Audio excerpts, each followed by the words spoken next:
Man, I take my kids to summer camp for one weekend and literally all hell breaks loose. Maybe figuratively as I don't know.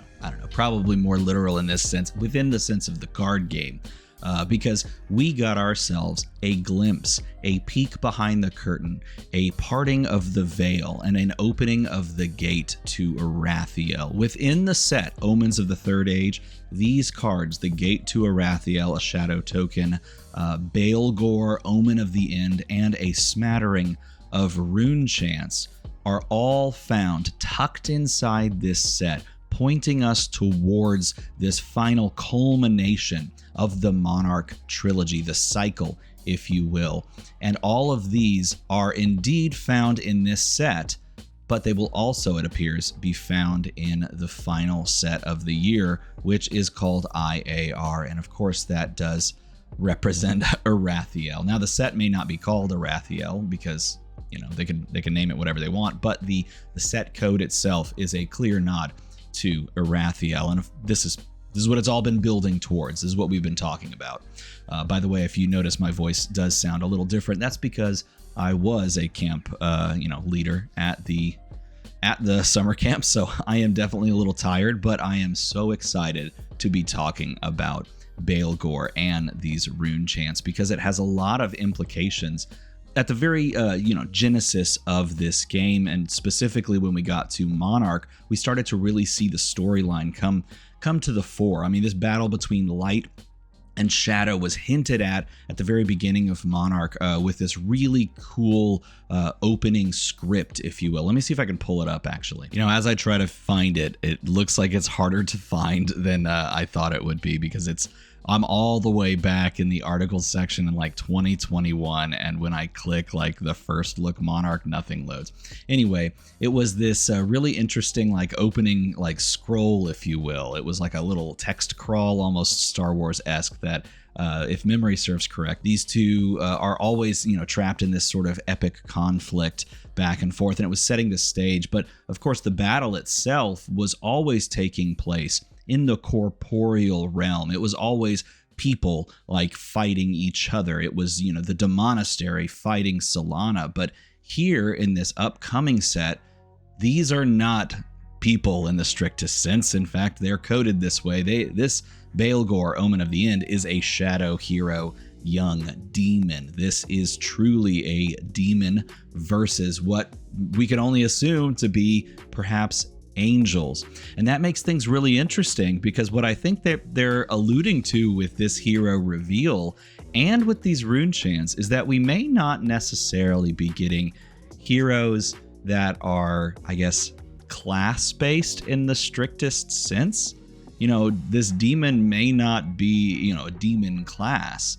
This may be, and I think the Rune Chants kind of point us to this may be a scenario where angels and demons are essentially taking on the aspects or using the card pools from a mechanical sense in some way, shape, or form of other classes. Now, I could be wrong about this. This is speculation, of course, but I think it is pointed towards by all of these Rune Chants. By the way, these Rune Chants, of course, do represent the 7 deadly sins of greed, envy, gluttony, lust, pride, sloth, and wrath. And also, by the way, all of the art is done by MJ. For those that don't know, MJ is an actual, I'm pulling up my book here.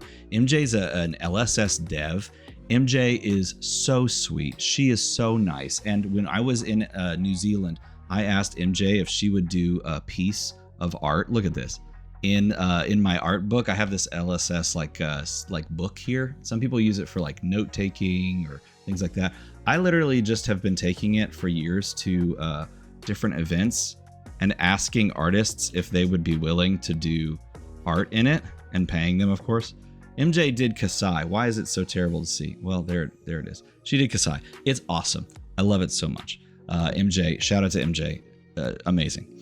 And MJ did all of the Rune Chants, and these things are gorgeous looking. Let's just put these back up on the screen like that. Are you kidding me? So gorgeous. So huge shout out to MJ for doing all of these. But I think all of them point towards the capacity for light and shadow heroes to maybe be absorbing or usurping if you will, the card pools in some way, shape, or form of these various heroes and classes that already exist in the game of Flesh and Blood. And there's some thematic tie-in to this as well, because Baelgor is an homage to the ancient deity that was worshipped in Canaanite religion back in like Old Testament times, the ancient deity Baal, which you can look this up for yourself if you'd like, but in the Old Testament, Baal stood in stark opposition to the Hebrew god Yahweh, and Baal was oftentimes sacrificed to, representing the god of fertility, which is ironic, and also the god of I think it was like rain and storms and things like that. So was often sacrificed to bring harvest and crops and things like that via the form of human sacrifice, and they burnt their children, which is reprehensible. But all the point being is that here in this side of things, in LSS's created world, the Embra, which come out of the gate to Arathiel, or are found in Arathiel, the demons we already know of, like Ursur, the Soul Eater, the demons like that, they are essentially providing their power to their human hosts. Okay, so like you've got Chain, who accepted Ursur's proposal to grant Chain all the powers in exchange for his soul eventually.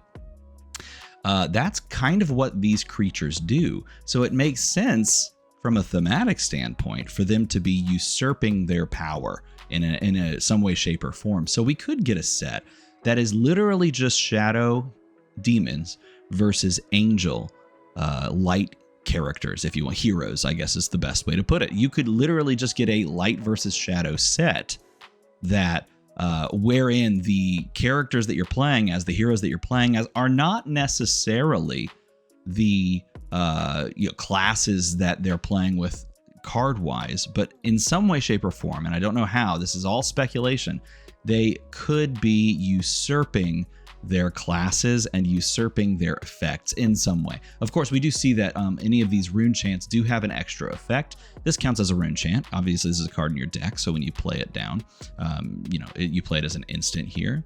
This counts as a rune chant, and when an attack usurps this, gain 1 resource. And so this is a card in deck, and then when this is destroyed, create a rune chant token. So it leaves a rune chant token behind at the beginning of your action phase, or when you play an attack action card, destroy this. Of course, that would then trigger the rune chant generation on this one. And notice they all do the same thing. When it's destroyed, create a rune chant token, but each of the usurp effects does something in addition. So this is a full card that is like 1 point of damage.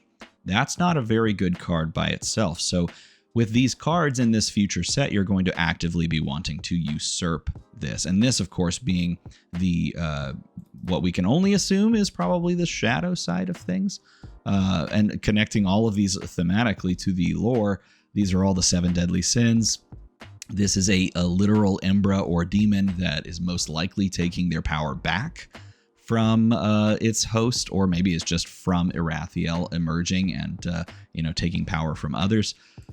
It all leads to the theory that I posited like a year or two ago, wherein we're all going to discover, all the citizens of Wraith are going to discover that the true battle has not been between flesh and blood, between each other, but it's been between the powers and the principalities of the air. That is to say, the gate to Arathiel being opened and the old ones once again emerging, fighting against the ancients that died in the Third Age, sacrificed themselves to stop this.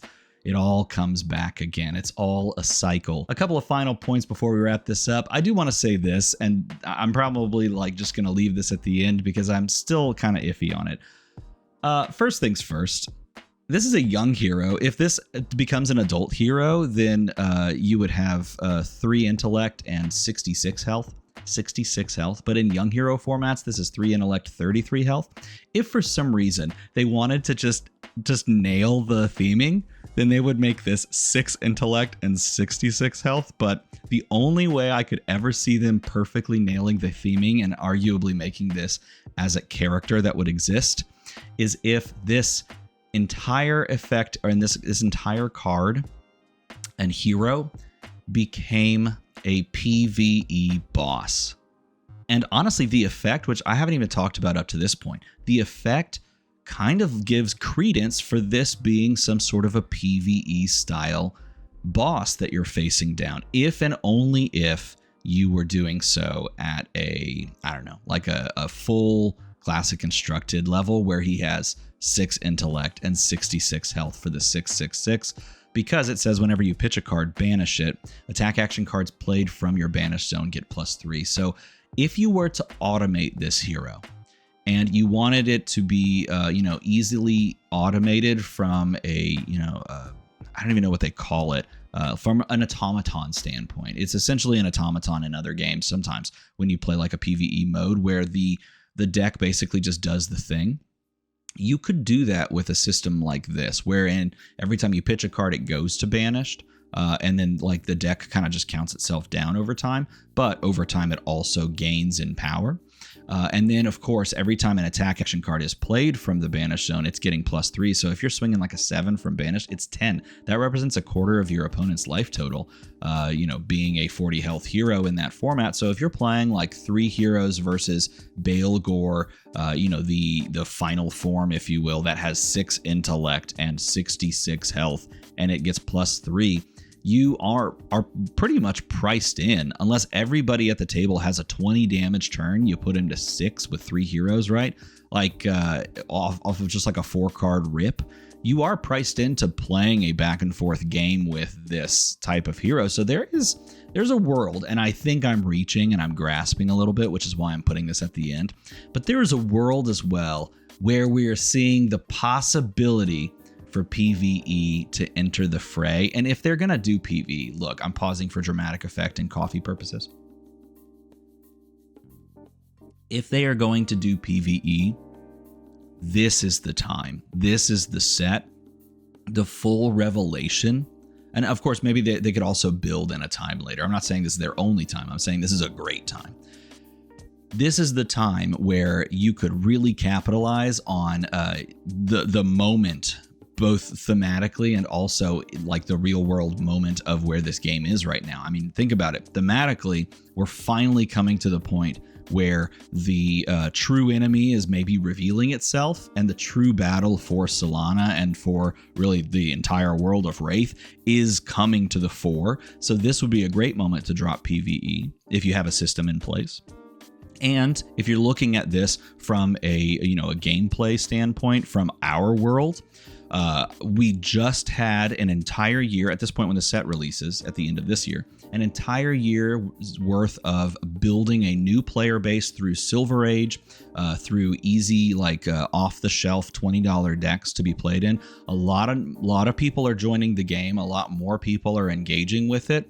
Give a possibility to pick up off the shelf some sort of a PvE mode or play in store some sort of a PvE mode, and it would I think it would do gangbusters. I know there's a lot of people out there that look at Flesh and Blood as only competitive. It's only competitively minded game, but for those that haven't, and I know I always get flack whenever I mention it, multiplayer in this game is super fun. I played it like 2 weeks ago at my LGS with a couple of people, had a blast.